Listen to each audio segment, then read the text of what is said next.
Good evening, everyone. Candice here from Clearly Connected. I hope you guys had an awesome day today.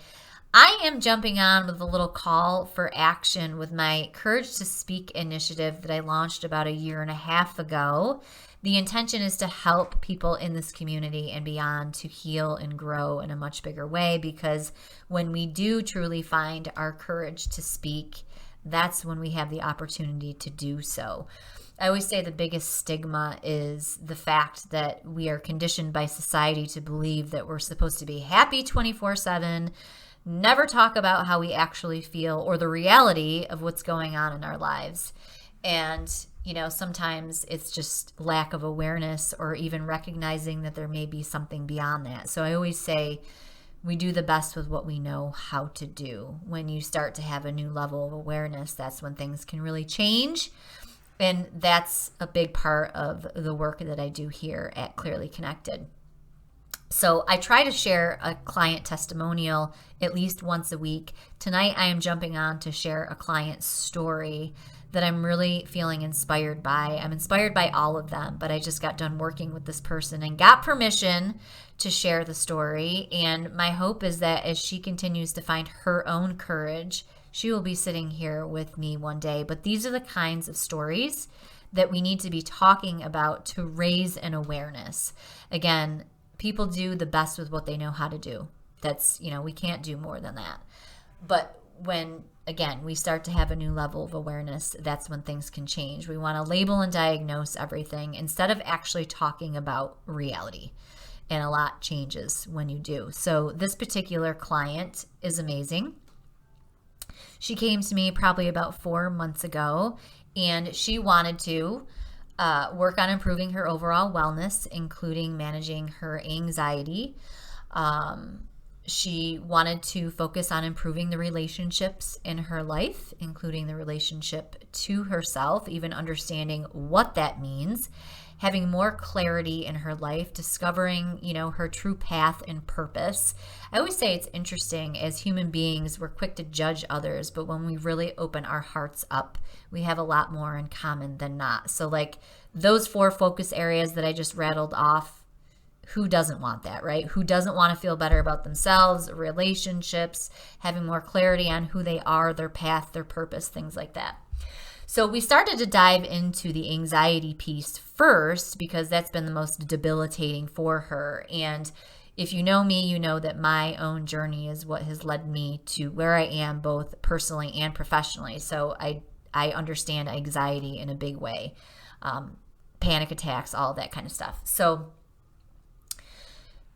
her story, right? So she was born into an environment that was really chaotic from day one, from the time she was an infant. Her parents were both alcoholics. There was a lot of physical abuse and just chaos and dysfunction around her at all times. So essentially, from the moment she was born, she was already absorbing these very deeply rooted patterns that were going on around her in the home. As she started to get older, having a little bit more awareness, her parents were drunk all the time. They did not take care of her or her sibling.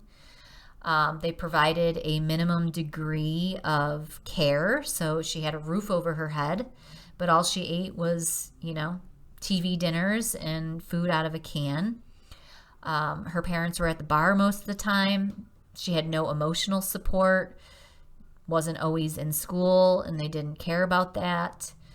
Mom didn't work. She was completely dependent on dad for everything. But it was a very volatile environment. And as a child, essentially, she was left to her own devices, right? So before we even started digging into the bigger picture of her story and, kind of piecing those dots together for her, she had thought, she said, I had gotten into a car accident a few years ago and my anxiety has been really bad since then. And she worked with someone else at one point that helped her to cope with her anxiety. Didn't really get underneath, but just, taught her how to get through. So in our conversation about her life, I stopped and I said, what else? Like, what else happened in a vehicle? So you got into this car accident and you identify that as a triggering event for you with your anxiety, but what else happened when you were in a vehicle? And then that brought up layers of trauma around being in a vehicle with her parents when they were driving drunk, driving her and her sisters drunk, bringing, picking up strangers that were also drunk and shoving them into the back seat of the car. Almost got into a fatal car accident with her mother at one point because her mother was drunk. So the accident really re-triggered and brought to the surface a lot of the traumas that were subconsciously running her life already that she wasn't aware of. So again, we want to label and diagnose people all the time. Like if you really look at all of the conditions and illnesses that are out there, there's literally something for every little symptom that a person feels. Most people are not connected to themselves, their emotions, or again, have ever even spoken about what has gone on in their lives.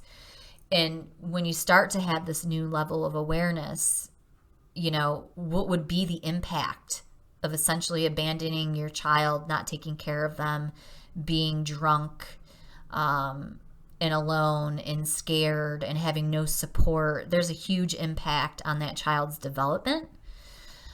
And so it's really no surprise that she would be struggling with anxiety to the point that she has. So I go really deep with all of my clients, and sometimes that isn't the focus. I always say it doesn't matter who you are, how you feel, or what you want to achieve. We're going to go deep underneath to the root. So whether you're wanting to improve your overall wellness in all ways, or if you are, there's a certain goal or dream that you're trying to achieve. It doesn't matter what that thing is. I truly believe, and I believe it because of my own life and my own experiences and what I've unraveled and gone through. There's really a reason as to why we feel the way we feel, why we do the things that we do, why we have the thoughts that we have. There really is an underlying root to everything. So starting to dig into her story in a bigger way, she was like, oh my God, she had never put those pieces together. And those are the kind of stories that we need to be talking about, and not from the standpoint of blame, but how do you think that this is impacting someone's development? When you start talking and sharing the truth of your life, because it's okay. So many people are programmed like this loyalty, can't talk about anything. Think about how all of that suppressed within you. What do you think that that's going to do to your health and wellness and everything in your life? When I start doing work on relationships with people, understanding what even forms our relationship patterns and what runs that is key. So again, doesn't matter the focus area, we go deep into everything, but I'm really inspired by her work because she has experienced some really debilitating anxiety. And there's a reason why, and we're doing some really deep healing work to get underneath that in a new way, and she's doing great with facing it. Really facing ourselves and our lives in that way can be super scary for people, and that's okay. But she's doing awesome. She is doing awesome, and I'm super proud of her. And again, I hope that she's here with me one day to tell the story herself. She will be here with me one day. So finding your courage to speak is going to change your life in so many ways. And I would not be sitting here had I not finally found my courage to speak and done the work on myself first. So I look forward to talking to you guys all again very soon. And stay tuned for some more announcements and programming and things that are going to be going on here at Clearly Connected. Take care. Have a great night. Bye.